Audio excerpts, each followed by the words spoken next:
What is up, everyone? Mars here. Let's get right into the news. And starting things off, we finally got our first look at Battlefield 5, and there are a ton of details about this that have been released. There's also been quite a bit of backlash around this, and I do want to talk about it. But for the time being, let's talk about the game itself because it sounds awesome. I'm not really sure, based off what I've seen so far, how I'm going to like it, but from what I'm hearing about it, it sounds pretty freaking awesome. I sure as hell don't like this political divide that has been spreading out about this game, particularly because of a few things. But like I said, we'll talk about that in a little bit. One of the things I do really like is the fact that it's going back to World War II. So let's jump in and talk about this game. It's set to be released on October 19th with an October 16th early release for people who purchased the Deluxe Edition.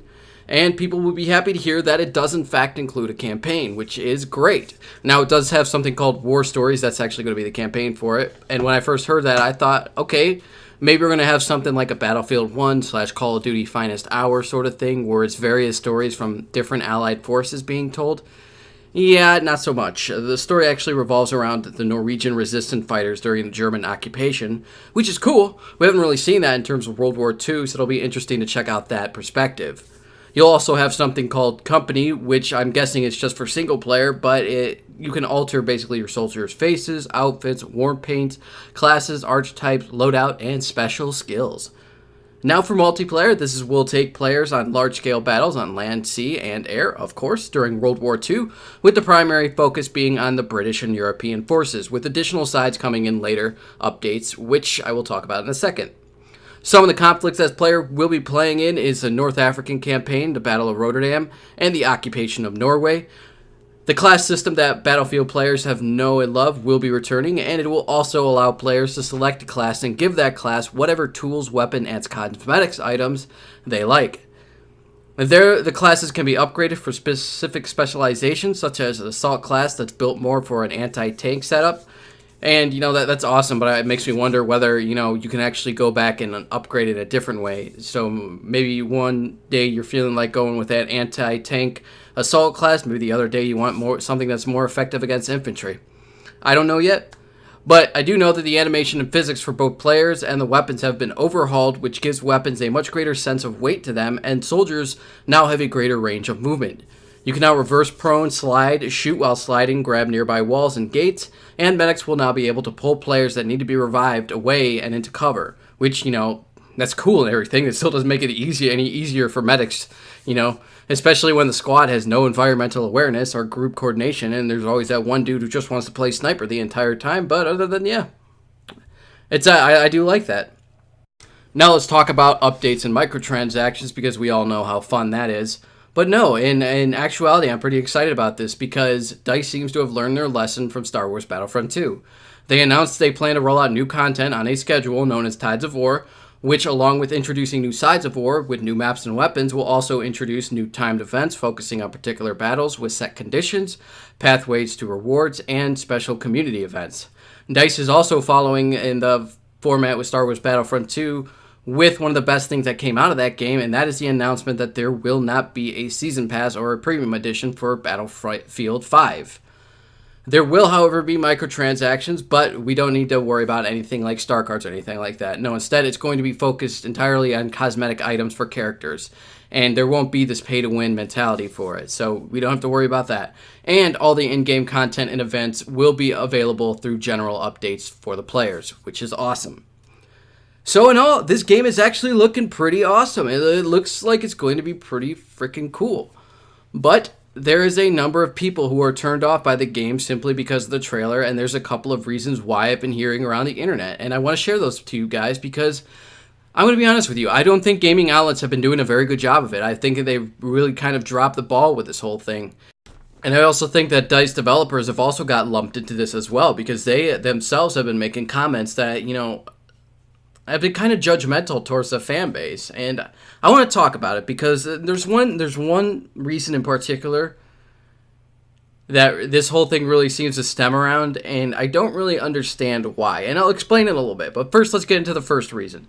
So reason number one is the sporadicness of the trailer has a tone to it that many players call the Call of Duty vibe, where instead of focusing on the intensity and grittiness of war, it instead has more of this focus on shoving these high-octane action thriller moments right into your face to a point that you have no idea what is going on. You have no idea who's fighting who. I know that happened a number of times throughout the trailer. I was looking at it and be like, oh, wait a minute, who's fighting who, and how am I supposed to know who's the enemy here? And when you look at Battlefield 1, there's a stark contrast between the trailers that were released for Battlefield 5 and Battlefield 1. Reason number 2 is the oversaturation of colors. And I know this might seem like nitpicking, but trust me, it is relevant. Players of Battlefield have come to expect Battlefield to be leaning more towards the realistic side of war games than Call of Duty does. To them, the smallest details matter, and this is because DICE has built this expectation among their community with their precision focus on details, particularly with sounds and physics, which they very much excel at. And that's why you have these comparison videos on YouTube of guns between Battlefield 1 and Call of Duty World War II, where Battlefield 1 guns generally have this much more realistic reload animation, recoil, and gunfire than Call of Duty does. Keep this in mind for later, though, because it will be relevant. But the trailer in general had this more bright colorization to it, which when you have something like that, it degrades this dirty, grimy, blood-soaked reality that war has, especially with World War II, and it degrades what we saw from Battlefield 1. Now, for reason number 3, this is the one I think that a lot of people fall into, and that is the oddity of the character designs and the historical inaccuracies that are being portrayed in this trailer. I'm not really sure if this trailer was supposed to be portraying the campaign or the multiplayer, and if it is portraying the multiplayer, then I will have much less of an issue with this. But there is definitely something here that just sucked the immersion and excitement out of me when I saw it. Like, I like character customization, and I'm all for novelty cosmetics, but if this was campaign, then we're talking about a World War II game with characters that do not fit in it. I mean, come on, there's a person with a prosthetic claw arm that looks like they just came straight out of a steampunk novel or Metal Gear Solid 5, who's quickly firing a sniper rifle that apparently has no problem just resting snugly in an open palm without recoiling backwards after being fired. There's also a soldier with a katana, which, is much less of a distraction, but it's still something that doesn't fit in. It looks like they're trying to push home this feeling of your squad being the big snowflake one, and that they're going to win the war not through combined arms, courage, sacrifice, or enduring great feats of heroism. No, they're instead going to win the war through how stupid they look. People have been saying, well, it's just a video game, to which I say, yes. That is a pretty obvious statement, but you are right. It is a work of art that does not truly grasp the full sense of realism. That doesn't change the fact, though, that it's coming from a company who has built their reputation and namesake on having these large-scale FPS games that tries to be as realistic as possible without losing its sense of enjoyable gameplay. And then you have Andy Chalk over at PC Gamer and a DICE developer who's going around using glitches as a reason as to why it's not historically inaccurate. Okay, you can't use a glitch as to why something isn't historically accurate. Okay, if I mention a VHS as a documentary on, World War II, and there's something wrong with the film, and it scratches a little, that doesn't mean that scratch happened in real life. That's not a historical inaccuracy. That's a mistake that was made, particularly if we're talking about a video game, on the developer's part. So I have no idea what the developers are pointing at. Okay, so there's that, and Andy Chalk is going to be brought up again, so keep him in the back of your mind as well. Number 4. Reason number 4 is this isn't America. I don't know why people are upset by this since the U.S. didn't join the war until a bit later on. But apparently this is a thing, and I could care pretty much less about this, especially with the tides of war bringing in the new factions. It's only a matter of time before they come. Plus, we've had so many World War II games just based on the U.S. contributions to the war that I think that we can hold off a little bit. Now, finally, for reason number 5, and this is the one that the media has been really grabbing onto, female soldiers, okay? In the trailer, one of them is the one that has the prosthetic arm in the trailer and also has a sniper rifle, and another one is on the cover of the box art, holding a pistol and a rifle. And this seems to be the talking point of most media game outlets and even the developers of the game, who have oddly enough ignored the other criticisms that I mentioned above strictly to focus on this one. And that is disheartening because it means that they've seemed to be committed to assuming that because their trailer is getting disliked so heavily, that it immediately means, oh, it's sexism rearing its ugly head. They were so ready to wield that sexism baton that DICE design director Alan Kurtz just straight up said that he knew there was going to be backlash and that he feels he was on the right side of history because now he can tell his daughter that she can play as a female soldier instead of telling his daughter the truth and the important roles women actually had during World War II, who, without them, it's been theorized that we might have lost that war. The fact of the matter is that the people complaining about females being prominent in Battlefield 5, they aren't complaining because they're females. They're complaining because it's historically inaccurate. It's historically inaccurate to have females on the front line during World War II. And this is coming from a game developer who prides itself on staging these historical battles. Yet again, we have Andy Clark claiming that because some things aren't historically accurate in these games, like the V-1's rockets being used in Close Encounters, that realism isn't the issue, but it's actually sexism. Well, I will be glad to prove that wrong, okay? Call of Duty Infinite Warfare has male and female soldiers fighting on the front line. Some of the females are even in higher ranking positions than the males, okay? There was no complaints there. The only complaints that game got, the vast majority of complaints that it got, was that it had spaceships and it had boost jumps. That's it. Call of Duty Black Ops 3 had female fighters on the front line. Again, no complaints. Call of Duty 2 had female fighters in multiplayer and received complaints to it, but still maintained a high like-to-dislike ratio on its trailer. Okay, and you might be asking, well, you're just talking about Call of Duty, Mars. Okay, fine.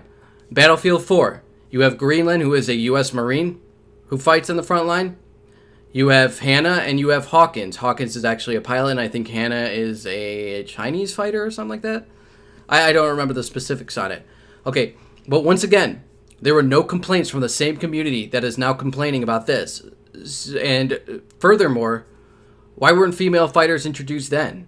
Or even in Battlefield 1? You know, it's actually a little bit odd that it wasn't until after Sledgehammer announced Call of Duty World War II would have female characters that this suddenly becomes a thing. And, you know, all of these examples, with the exception of Infinite Warfare, they all maintained a positive like-to-dislike ratios on their trailers, and they were generally high. So it's not obviously not sexism we're talking about here. You know, obviously it's something else. And it's not sexism to say that women were not on the front lines of World War II, or if they were, it was extremely rare. That is fact. That is a fact. Okay? It is also not sexism to criticize the game developers for blatantly ignoring that fact for their own sake of misguided inclusion. Now, like I said before, not enough details have been really given to assess whether female soldiers are going to be playing a role in the campaign, or if it's just a multiplayer thing and it doesn't really have a problem with that. And in that case, I don't really have a problem with that. More power to customization and content. And I think my main point here, the main point that I'm trying to make, is that this is just a video game and DICE is more than welcome to make it however they want. But they really shouldn't be getting pissed off at people when they're doing something like this and making characters like this, a female with a prosthetic arm. They shouldn't be pissed off when people start questioning and criticizing them over it. Okay, it's just not historically accurate. It doesn't make sense.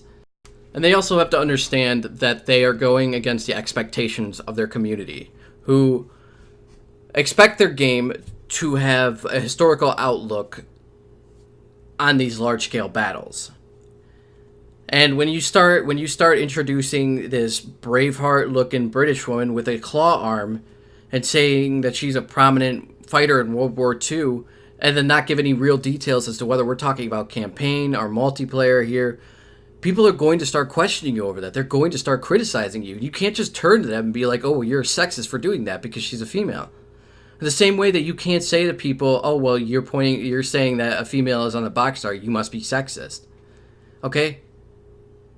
World War II was vastly male-dominated. Like, there is an extraordinary difference between the amount of men and females that were in that war. And so for you to just put a female on the box art, you're going to raise some questions about it. Okay, is your game going to have some sort of focus on the female fighters in World War II? Actual female fighters and their story. And if not, then you really shouldn't be putting a female on there. Have those stories in there. Then you have a reason to put a female on your cover art. If you're just doing it there for the sake of inclusion, then you lose the historical value of it. There are females who need to have their stories told about their World War II experience, and if you just leave all that out, you kind of lose that opportunity. And also, if you're gonna put a female on the cover art, but then not have those stories, don't be pointing your finger at people asking you about it or criticizing you about it, And don't be pointing at them, calling them sexist for pointing out the inaccuracy of it. That's just bullshit. That's on you. Okay, you're the one that valued inclusion over historical value. When you have, throughout the years, built this reputation around your company that historical value was more important than inclusion. And it is very much more important. I stand without a doubt that the truth behind history is far superior, more important than any sort of PC inclusion bullshit. It is. It absolutely is. And to say otherwise is just being ignorant. Okay? And I just hate this kind of crap from media outlets and developers. I hate the fact that people criticize the artwork for this or criticize Claw Lady. And immediately they turn around and be like, oh, you're sexist. You must be sexist. It's dumb. It's stupid. It's counterproductive. And at the end of the day, it just loses the credibility of gaming outlets who have already pretty much diminished their credibility with the whole Gamergate situation. Okay? And if they ever have any desire to regain that, then they need to really start doing themselves a favor here and start distancing themselves from this stuff. And start going back to objective journalism where they don't really have a viewpoint or a political side to the stories that they're posting. I mean, this Andy Chalk dude, the article that he wrote actually slanders World War II medical nurses, okay? He calls them demure, which is basically shy or reserved. These nurses had to deal with some of the most gruesome injuries known to mankind. Some of the most brutal injuries known to man. Okay, they had their hands covered in blood. They had their hands covered in guts, vomit, spit. Their stuff was in all sorts of nasty things. Their hands were in all sorts of nasty things. But to diminish their value, to diminish how important they were and still are, is a massive disrespect towards them. Okay? That is a complete failure of journalism right there. And with that being said, I am excited to see this game. I want to see more before I make a full judgment as to whether I'm going to get it or not, simply because I'm just not all there yet. But I do like what I'm hearing from it. I'm not so much liking what I'm seeing right now, but what I'm hearing is sounding mighty fine. And with that being said, there's also a ton of other details that have been released about this game. If you guys want to learn more about that, I will leave the links down below for you to check out. Next up, we got to take a moment to talk about John Bain, aka Total Biscuit, who unfortunately has passed away at the age of 33 on May 24th after a 4-year-long battle with cancer. He only recently retired from YouTube just 3 months ago, actually, but even when he was going through all of this, even when he was getting worse and getting worse, he was still posting videos up on his channel. And he has been one of the loudest voices in the community against unethical behaviors in the gaming industry, even helping blow the lid off some controversies. Particularly the one that's coming to right off the top of my head is the Middle-earth Shadow of Mordor controversy, which involved publishers of the game actually giving out free copies to YouTube bloggers for positive reviews before giving it out to the rest of the media. Now, it wasn't them giving out the free copies that was the problem. It was them requiring positive reviews for it that was the issue.